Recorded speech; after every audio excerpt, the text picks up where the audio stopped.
नमस्कार विद्यार्थी मित्रांनो, स्वागत आहे तुमचं तुमच्या आवडत्या आणि लाडक्या युट्यूब चॅनल मध्ये, ज्याचं नाव आहे पोले सर नांदेडवाले।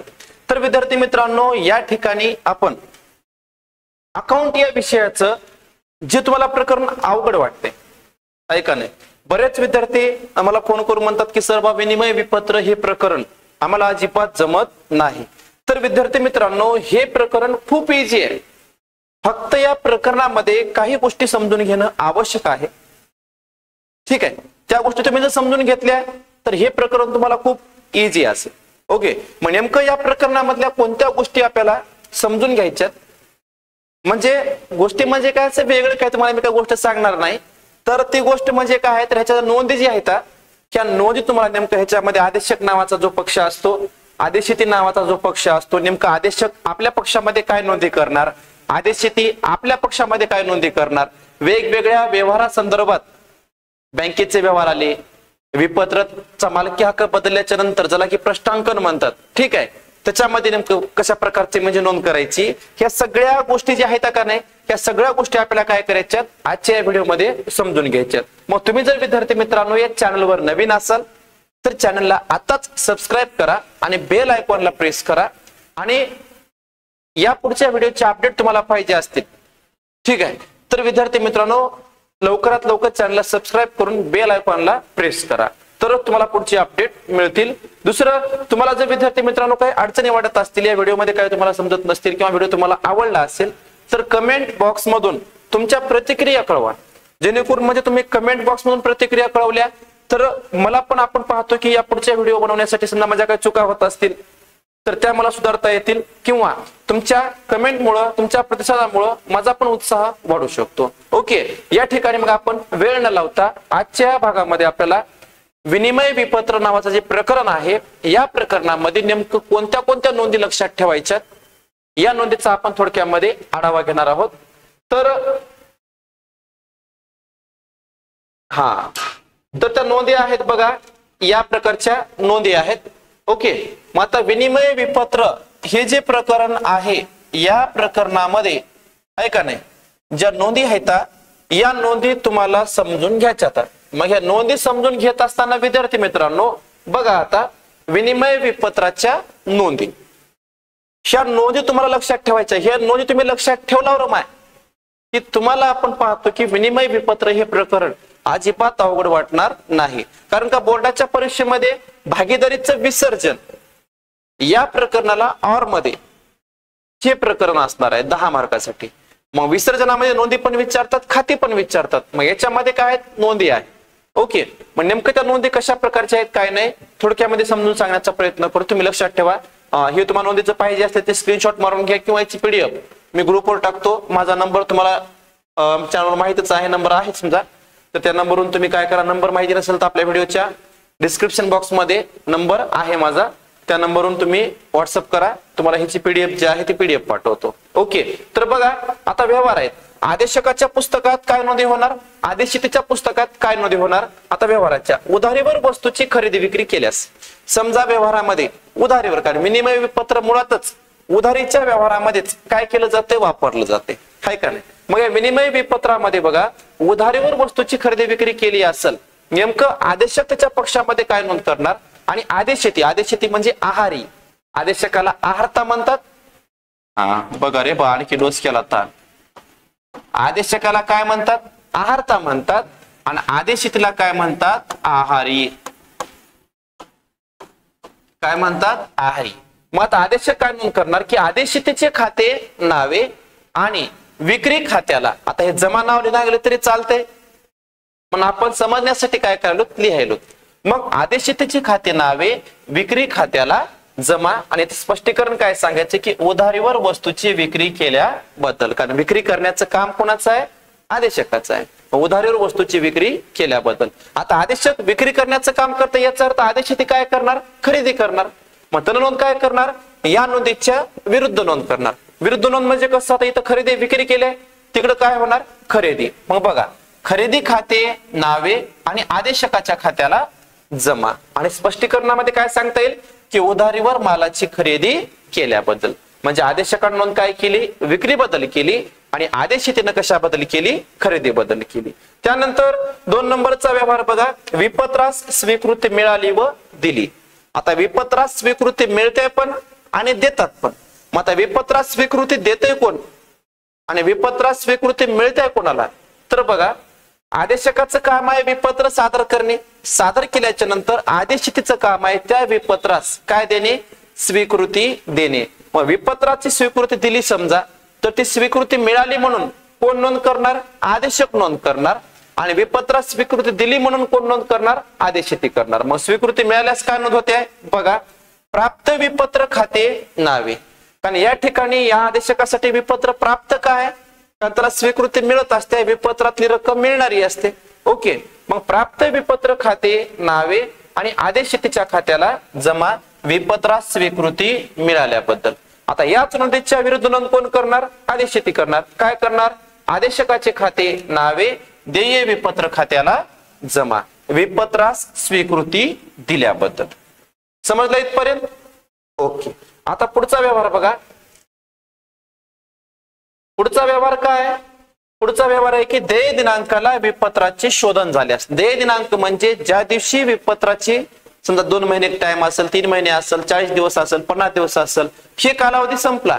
हे कालावधी संपल्याच्या नंतर जास्तीचे 3 दिवस सवलत म्हणून देतात. काय म्हणून देतात, सवलत म्हणून देतात किंवा अनुग्रह म्हणून देतात.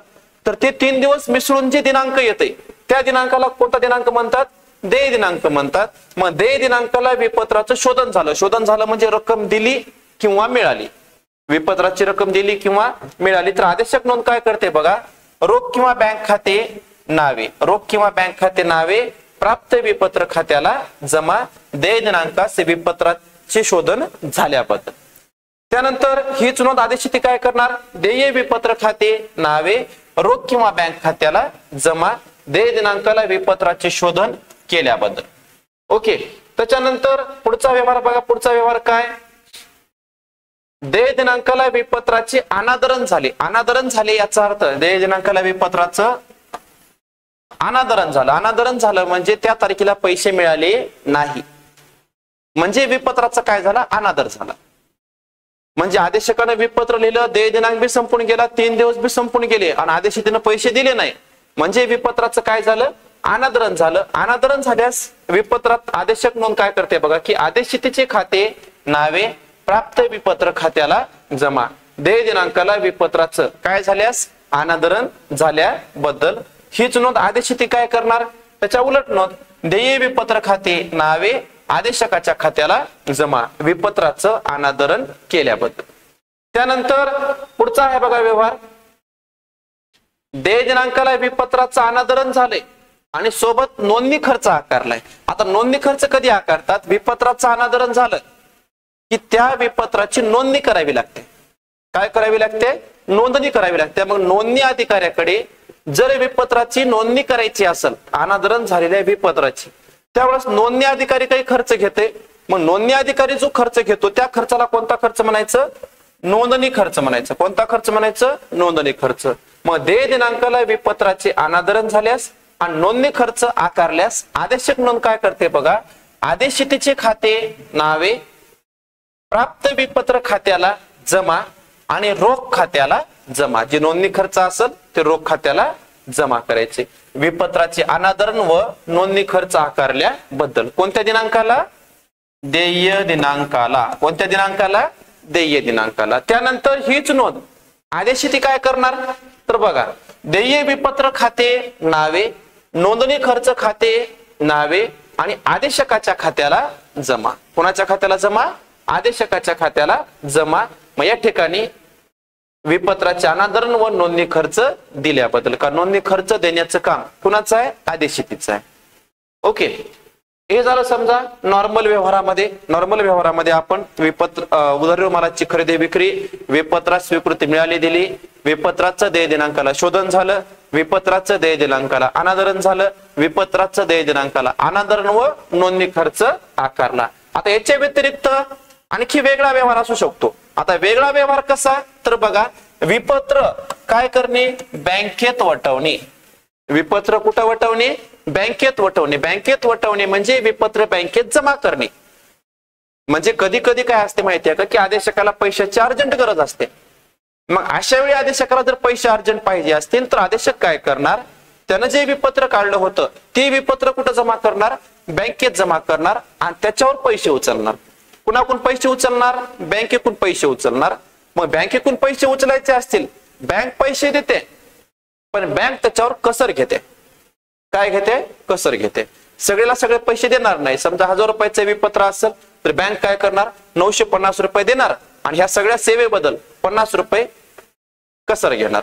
ओके, म्हणजे कसरीवर विपत्र बँकेत वटवावं लागते, म्हणजे बँकेत जमा करावं लागते.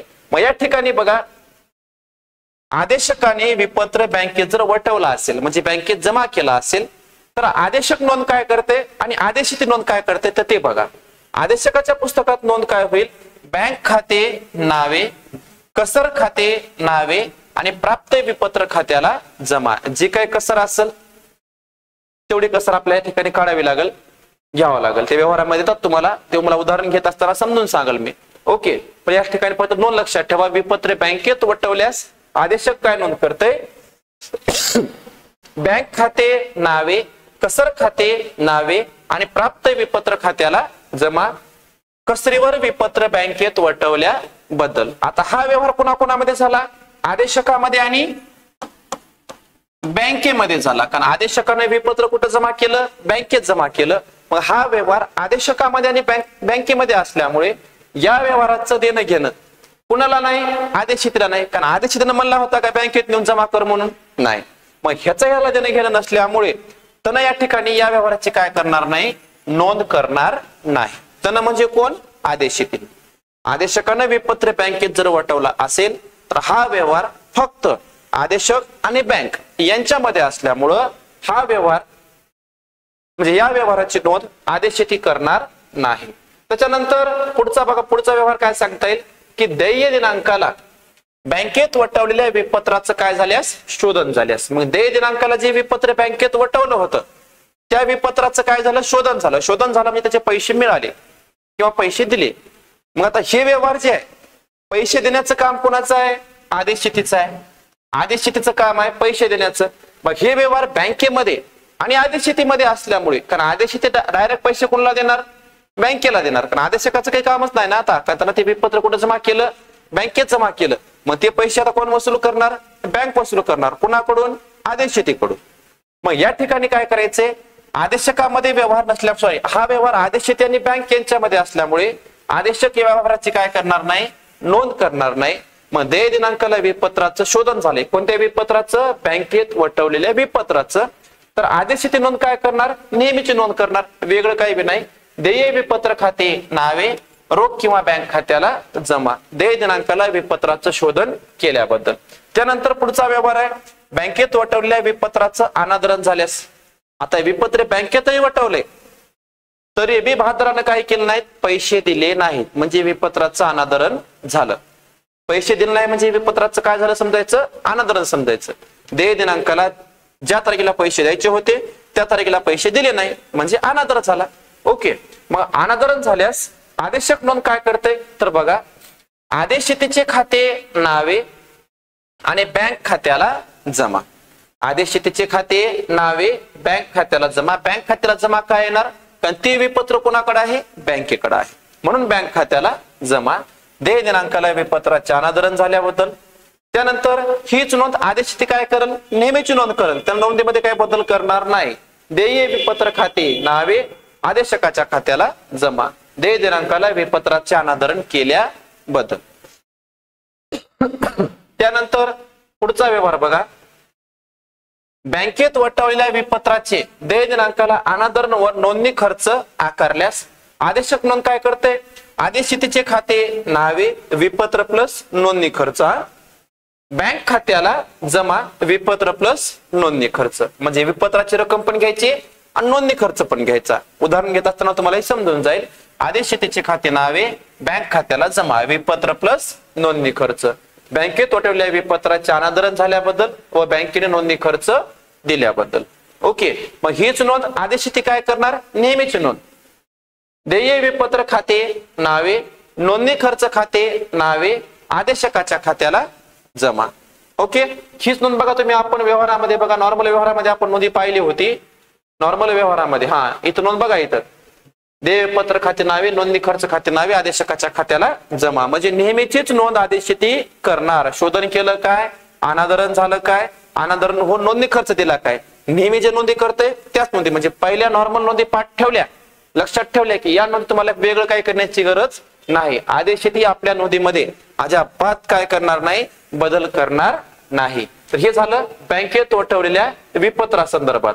आता पुढचा व्यवहार आहे बघा, विपत्र राशी संग्रहणासाठी बँकेत पाठवणे. सॉरी, तर वटवणे झाले बरं का.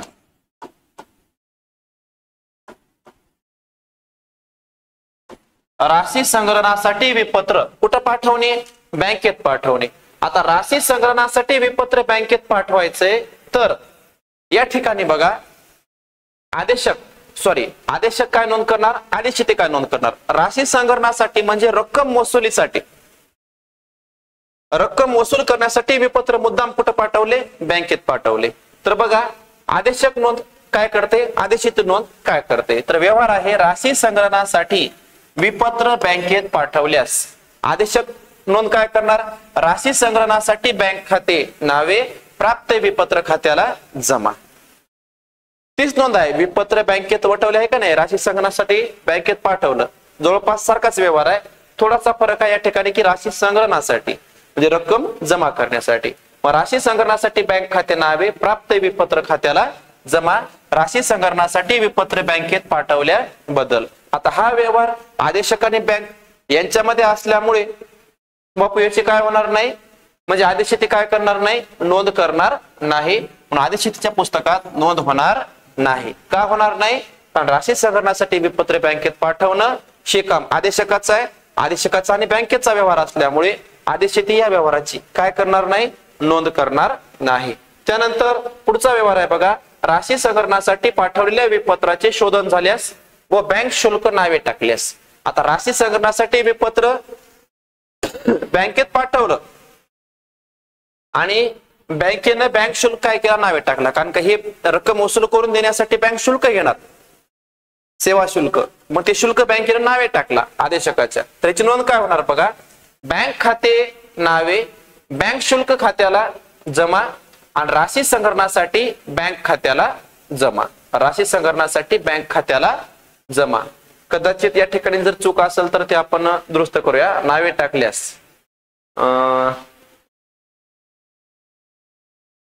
ठीक आहे, तुम्हाला ह्याच्यात काय अडचण वाटली तर मी तुम्हाला पीडीएफ वर दुरुस्ती करून टाकल मी ते. बँक खाते नावे बँक शुल्क खाते नावे आहे बहुतेक या ठिकाणी बरं का. बँक शुल्क खाते नावे आणि राशी संग्रहणासाठी बँक खात्याला जमा. नावे टाकल्यास म्हणजे साहजिकच आहे, नावेच यायला पाहिजे आहे का नाही. मग या ठिकाणी बघूया आपण, बँक खाते नावे बँक शुल्क खाते नावे आणि राशी संग्रहणासाठी बँक खात्याला जमा. ओके, त्याच्यानंतर हीच नोंद देय दिनांकाला विपत्राचं शोधन केल्यास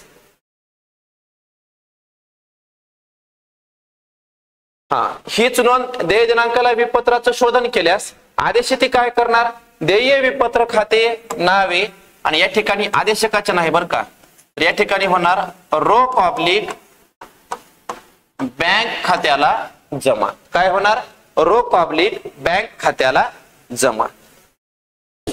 आणि स्पष्टीकरण लिहायचं, देय दिनांकाला विपत्राचे काय केल्याबद्दल, शोधन केल्याबद्दल. काय केल्याबद्दल, शोधन केल्याबद्दल.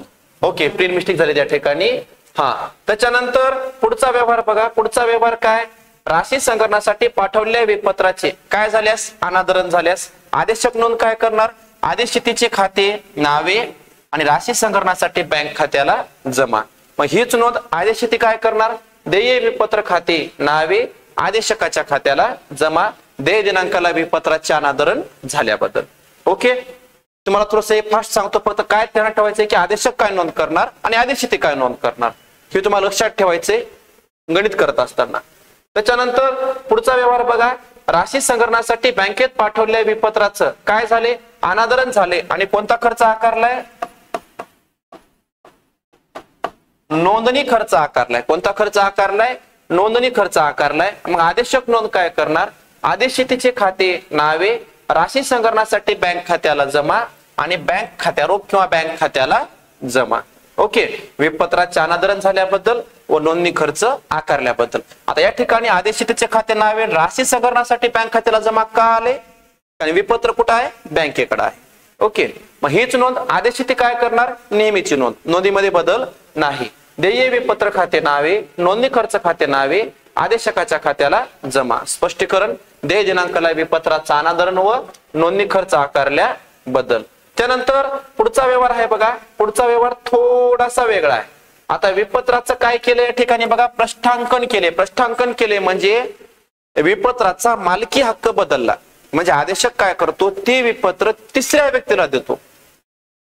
विपत्रावर सही करून तो काय करतो, तिसऱ्या व्यक्तीला देतो, त्याचा मालकी हक्क बदलतो. म्हणजे आजपर्यंत होतं आमचं, आता झालं तुमचं, काय, विपत्र, असं सांगतो.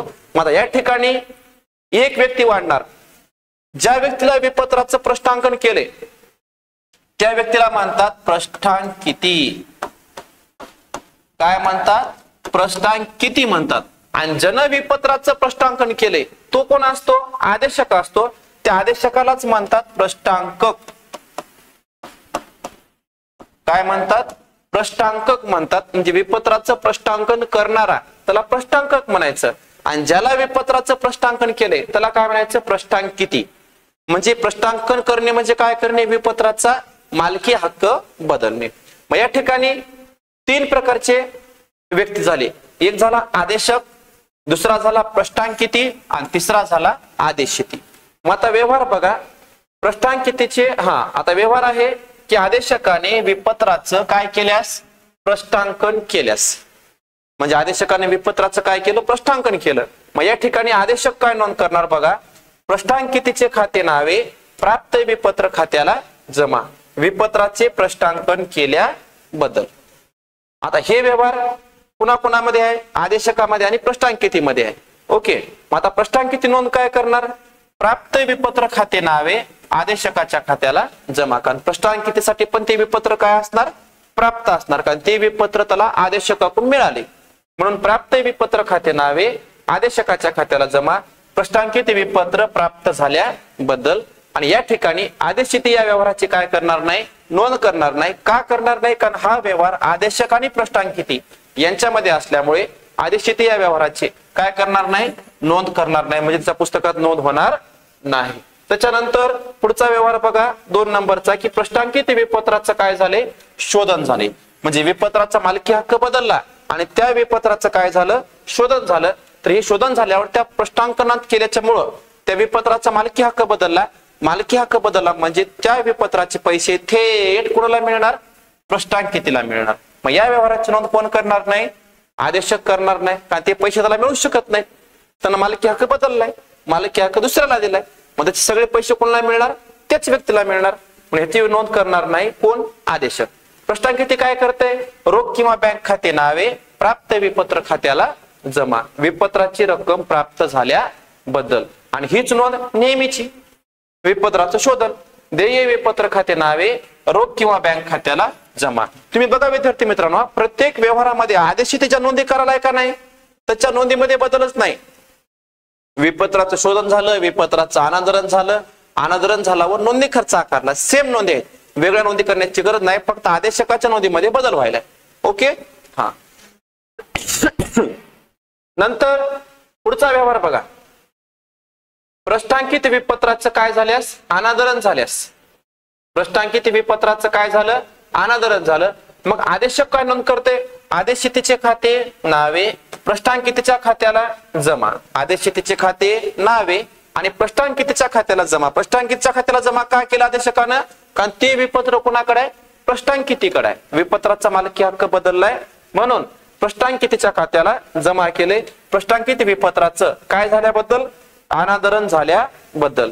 मग हीच नोंद प्रष्ठांकिती काय करेल, आदेशकाचे खाते नावे आणि प्राप्त विपत्र खात्याला जमा, आदेशकाचे खाते नावे आणि प्राप्त विपत्र खात्याला जमा, प्रष्ठांकित विपत्राचे अनादरण झाल्याबद्दल.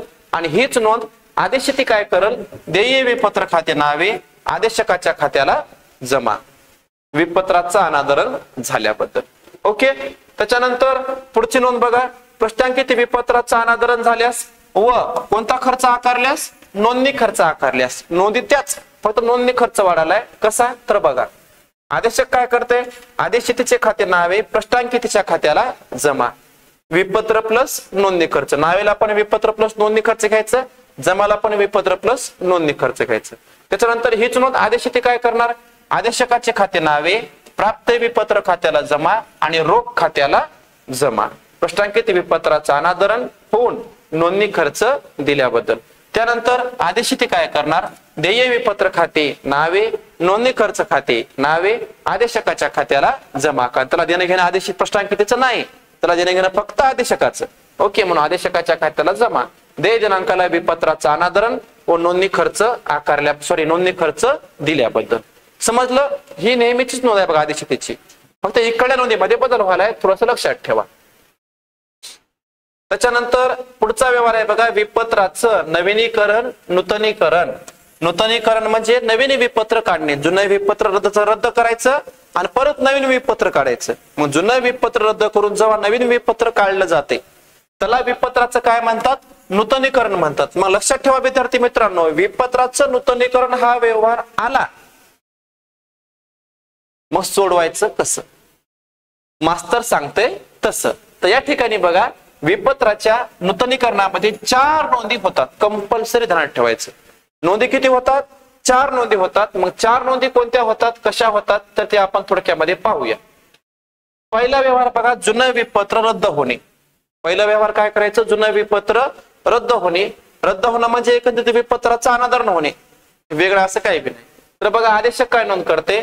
आदेशितेचे खाते नावे प्राप्त विपत्र खात्याला जमा. नॉर्मल व्यवहार असेल तर प्राप्त विपत्र खात्याला जमा येते, किंवा जर विपत्र बँकेत वटवला असेल तर बँक खात्याला जमा येते. जर समजा ते विपत्र राशी संग्रहणासाठी बँकेत पाठवलेला असेल आणि ते रद्द केला असेल तर राशी संग्रहणासाठी बँक खात्याला जमा येते. समजा तेच विपत्र जर प्रश्नांकन केला असेल तर त्या विपत्राचं प्रश्नांकितेच्या खात्याला जमा येते. म्हणजे हे किंवा मध्ये आहे बरं का. नॉर्मल व्यवहार असेल तर प्राप्त विपत्र खात्याला जमा येणार.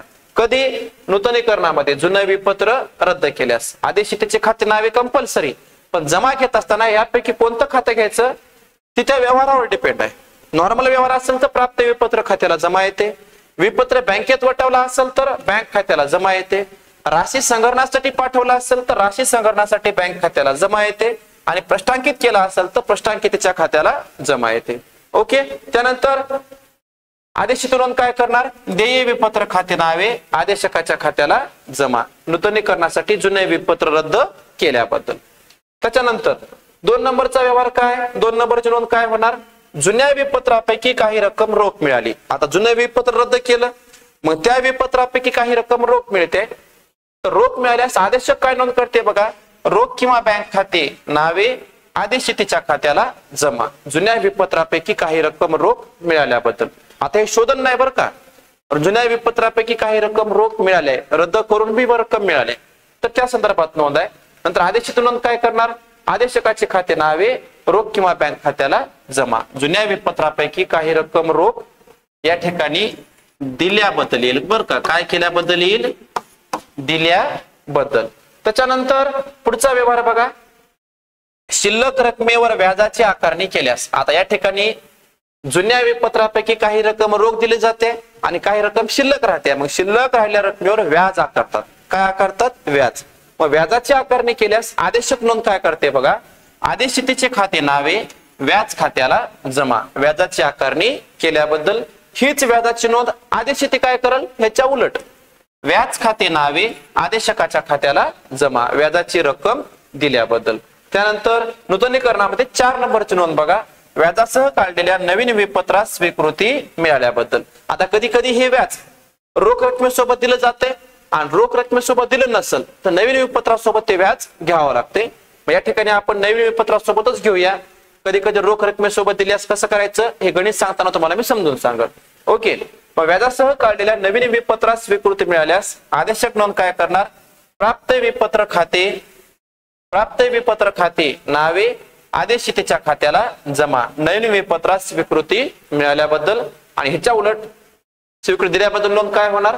आदेशकाचे खाते नावे देय विपत्र खात्याला जमा, नवीन विपत्रात स्वीकृती दिल्याबद्दल. त्याच्यानंतर पुढचा व्यवहार बघा. पुढचा व्यवहार आहे आदेशशीतीच्या नादारीमुळे किंवा दिवाळखोरीमुळे विपत्राचं अनादरण झालं. नादारी म्हणजे माहिती आहे? नादारी म्हणजे कधी कधी संपत्तीपेक्षा, कशापेक्षा? संपत्तीपेक्षा देयता कशी होणे? जास्त होणे. जेव्हा संपत्तीपेक्षा देयता जास्त होते तेव्हा त्या आदेशशीतीचं काय झालं म्हणतात? नादार झालं किंवा दिवाळखोर झालं म्हणतात. ओके, मग नादारीमुळे विपत्राचं अनादरण होते. जसं दिवाळ निघाले त्याला देणं काय शक्य आहे? रक्कम शक्य नाही, म्हणून त्यावेळेस विपत्राचं अनादरण होते. मग नादारीमुळे जर विपत्राचं अनादरण झालं असेल, बघा आदेशशीतीच्या नादारीमुळे विपत्राचं अनादरण झाल्यास आदेशक काय नोंद करते? आदेशशीतीचे खाते नावे प्राप्त विपत्र खात्याला जमा करल किंवा बँक खात्याला जमा करल किंवा राशी संग्रहणासाठी बँक खात्याला जमा करल किंवा प्रष्टांकितीच्या खात्याला जमा करल. त्या व्यवहारावर अवलंबून आहे. नॉर्मल व्यवहार असेल तर प्राप्त विपत्र खात्याला जमा येईल. विपत्र बँकेत वटवला असेल तर बँक खात्याला जमा येईल. राशी संग्रहणासाठी पाठवला असेल तर राशी संग्रहणासाठी बँक खात्याला जमा येईल आणि प्रष्टांकित केला असेल तर प्रष्टांकितच्या खात्याला जमा येईल. नादारीमुळे विपत्राचे अनादरण झाल्याबद्दल किंवा विपत्र रद्द केल्याबद्दल. नंतर हीच नोंद आदेशशीती काय करणार? देय विपत्र खाते नावे आदेशकाच्या खात्याला जमा, नादारीमुळे विपत्राचं अनादरण झाल्याबद्दल किंवा केल्याबद्दल. ओके, त्याच्यानंतर पुढची नोंद काय होणार बघा. आदेशशीतीच्या संपत्तीतून काही रक्कम म्हणजे अंतिम शोधन किंवा काही रक्कम मिळाली व बुडाली. आता नादारीमुळे विपत्राचं अनादरण झाल्यास दोन नोंदी होतात. एक नादारीमुळे विपत्राचं अनादरण झाल्याबद्दल आणि दुसरी नोंद होते की आदेशशीतीच्या संपत्तीतून काही रक्कम मिळाली व काही रक्कम बुडाली. या ठिकाणी बघा आदेशक नोंद काय करते? रोख किंवा बँक खाते नावे, बुडीत कर्ज खाते नावे आणि आदेशशीतीच्या खात्याला जमा. ही नोंद काळजीपूर्वक समजून घ्या बरं. नादारीमुळे विपत्राचं अनादरण झाल्यास नोंदी किती होतात? दोन. एक विपत्राचं अनादरण झाल्याबद्दल जे की आपण पहिली केली आणि दुसरी म्हणजे आदेशशीतीच्या संपत्तीतून काही रक्कम मिळाली आणि काही रक्कम बुडाली. मग रोख किंवा बँक खाते नावे, बुडीत कर्ज खाते नावे आणि आदेशशीतीच्या खात्याला जमा. आदेशशीतीच्या संपत्तीतून काही रक्कम मिळाल्याबद्दल व काही रक्कम बुडाल्याबद्दल हीच नोंद आदेशशीती काय करणार? आदेशकाचे खाते नावे रोख किंवा बँक खात्याला जमा आणि न्यूनता खात्याला जमा. कारण कोणी स्वतःला मी बुडवा आहे म्हणणार नाही, मग त्याच्या ऐवजी पर्यायी शब्द कोणता वापरलाय? न्यूनता खात्याला जमा. मग आदेशकाला काही रक्कम दिल्याबद्दल व काही रक्कम न्यूनता खात्याला स्थलांतरित केल्याबद्दल म्हणजे बुडीत कर्ज खात्याला स्थलांतरित केल्याबद्दल. ओके, त्यानंतर या व्यवहारामधली शेवटची नोंद आहे बघा. विपत्राचं कसरीवर काय केलं? निवर्तन केलं. काय केलं? निवर्तन. निवर्तन म्हणजे काय? देय दिनांक येण्याच्या अगोदरच विपत्राची रक्कम मिळणे. समजा विपत्राचा 2 महिने कालावधी आहे, 2 महिन्यानंतर विपत्राचे पैसे मिळणार आहेत, पण आदेशशीतीकडे पैसे आले त्याला दमच पण नाही गेलाय. मग त्यानं काय केलंय? समजा 1 महिना झाल्याबरोबरच विपत्राचे पैसे देऊन टाकले आदेशकाला. मुदत संपण्याच्या अगोदरच जर रक्कम मिळाली असेल तर त्याला विपत्राचं काय झालं म्हणतात? निवर्तन झालं म्हणतात. किंवा आदेशकानं पैसे मिळवले किंवा आदेशाने पैसे दिल्यामुळं निवर्तन केलं असं म्हणतात. ओके, मग या ठिकाणी आदेशक काय नोंद करते बघा. विपत्राचं निवर्तन केल्यास रोख किंवा बँक खाते नावे, कसर खाते नावे आणि प्राप्त विपत्र खात्याला जमा. कारण मुदतीच्या अगोदर पैसे मिळाल्यामुळं डिस्काउंट मिळते. कोणाला? आदेशशीतीला. कोणाकडून? आदेशकाकडून. म्हणून बघा रोख किंवा बँक खाते नावे, कसर खाते नावे आणि प्राप्त विपत्र खात्याला जमा. कसरीवर विपत्राचं निवर्तन झाल्याबद्दल. आणि हीच नोंद आदेशशीती काय करणार? देय विपत्र खाते नावे रोख खात्याला जमा आणि कसर खात्याला जमा. कसरीवर विपत्राचं काय केल्याबद्दल? निवर्तन केल्याबद्दल. अशा प्रकारे विद्यार्थी मित्रांनो हे जे विनिमय विपत्र नावाचं प्रकरण होतं तर याच्या आपण त्या पूर्ण नोंदी या ठिकाणी काय केलेल्या आहेत? अभ्यासलेल्या आहेत. म्हणजे तुम्हाला जर समजा या नोंदीमध्ये काय अडचण, ज्या ठिकाणी प्रिंट मिस्टेक आहे दुरुस्त करून मी ती पीडीएफ तुम्हाला मी ग्रुपवर टाकतो. ओके, तर तुम्ही सगळ्यात महत्वाचं या नोंदी लिहून घ्या, या नोंदी समजून घ्या आणि या नोंदी समजून घेतल्याच्या नंतर समजा या विनिमय विपत्र नावाचे जे काही प्रॉब्लेम असतात जे गणित आहे समजा ते कशा प्रकारे सोडवायचं हे तुम्हाला ह्या नोंदीचा सपोर्ट होणार आहे.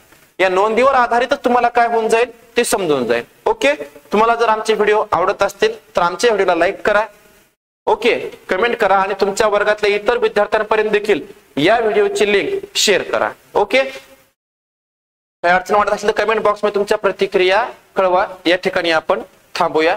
तत्पूर्वी तुम्ही जर चॅनलवर नवीन असाल तर आपल्या चॅनलला सबस्क्राईब करा आणि बेल आयकॉनला प्रेस करा. ओके, थांबूया. धन्यवाद.